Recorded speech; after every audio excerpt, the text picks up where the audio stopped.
দেশ বা দেশের বাইরের থেকে যারা যেখান থেকে আমার এই লেয়ার মুরগির ভিডিওটি দেখতেছেন তাদের সবাইকে জানাই অনেক অনেক ধন্যবাদ।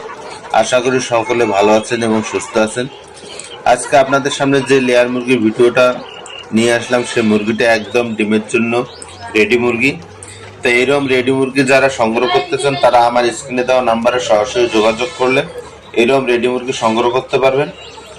তো আমি একমাত্র রেডি লেয়ার পুলেট মুরগিতে সঠিকভাবে ভ্যাকসিন করে থাকি এবং সঠিক লাইটিং মেনটেন করে থাকি। তো আমার এই মুরগিগুলো দীর্ঘদিন প্রোডাকশনের জন্য একদম রেডি। তা আপনারা চাইলে যেখান থেকে দেশের যে কোনো প্রান্ত থেকে আপনারা এই মুরগিগুলো সংগ্রহ করতে পারবেন। সঠিকভাবে ডেলিভারির সুবিধা আছে। তে আমি একমাত্র যে রেডি মুরগিতে সঠিক ভ্যাকসিন এবং সঠিক লাইটিং এবং বয়স অনুপাতে ওজন সঠিক রাখে থাকি। আপনারা বিশ্বাস না হলে সরাসরি খামারে এসে দেখে মুরগিগুলো সংগ্রহ করতে পারবেন। এছাড়া যদি কোনো ভাই বলেন হোম ডেলিভারির মাধ্যমে সংগ্রহ করবেন তাও সংগ্রহ করতে পারবেন।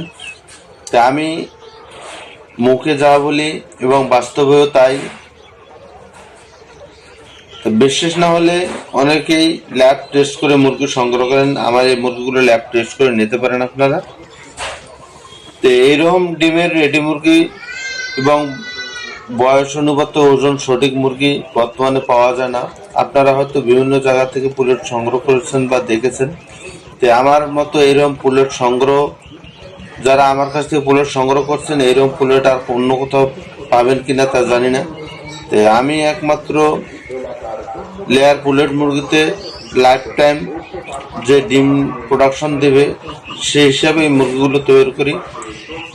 কাজে আমার মুরগি যারা সংগ্রহ করেছেন তারা আজও ভালো প্রোডাকশন পাচ্ছেন এবং তারা মুরগির রোগ এবং মুরগির যে বিভিন্ন ধরনের সমস্যা এই সমস্যাগুলোর থেকে কারোরই সমস্যা হয় নাই। তাই আমি বলতে চাই আমার কাছ থেকে মুরগি সংগ্রহ করলে আপনাদের মুরগি দীর্ঘদিন প্রোডাকশন দেবে এবং এই মুরগিগুলো রোগ প্রতিরোধ ক্ষমতা অনেক বেশি। কারণ রোগ প্রতিরোধ ক্ষমতা অনেক বেশি হওয়ার কারণ হচ্ছে আমি এই মুরগিগুলোতে সঠিকভাবে ভ্যাকসিন পরিপূর্ণ করেছি। আমি কোনো ভ্যাকসিন বাদ দিই না, তাই এই মুরগিগুলো রোগ প্রতিরোধের জন্য যথেষ্ট। এছাড়া বায়োসিকিউরিটি আমি সঠিকভাবে পালন করে থাকি। আপনারা সকলেই জানেন লেয়ার মুরগি পালতে হলে দেখা যাচ্ছে যে সঠিক লাইটিং এবং সঠিক বায়োসিকিউরিটি সঠিক ভ্যাকসিন।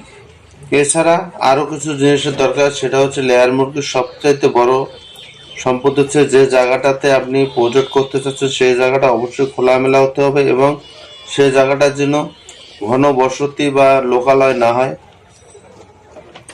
অবশ্যই সেটার দিকে আপনাদেরকে খেয়াল রাখতে হবে। আর আরও কিছু বিষয় আছে যেটা আপনাদের খেয়াল রাখতে হবে, সেটা হলো লেয়ার মুরগির ঘর সবসময় পূর্ব পশ্চিমে লম্বা করবেন এবং লেয়ার মুরগির খাঁচা বসানোর জন্য পিরামিড করবেন হচ্ছে উত্তর আর দক্ষিণ।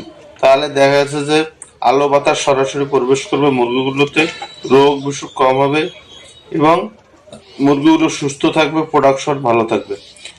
লেয়ার মুরগিতে যদি মুরগি সুস্থ থাকে, প্রোডাকশন ভালো থাকে এবং খাদ্যর মান যদি ভালো থাকে তাহলে দেখা যাচ্ছে যে আপনাদের লেয়ার মুরগির খামারে আপনি প্রতিষ্ঠিত হতে পারবেন, এটা নিশ্চিত করে আমি বলতে পারতেছি। আর এর মধ্যে যদি কোনো একটা জিনিস আপনার ভিতরে ঘাটতি পড়ে তাহলে দেখা গেছে যে আপনি কখনো খামার করতে পারবেন না আর ওই খামার থেকে কখনো লাভবান হতে পারবেন না। লেয়ার মুরগির খামার করতে হলে আপনাকে সবসময় একটা জিনিস মাথায় রাখতে হবে, সেটা হলো আপনার মুরগি যেন সুস্থ থাকে, খামার যেন সুন্দর পরিষ্কার পরিচ্ছন্নতা থাকে এবং বায়ু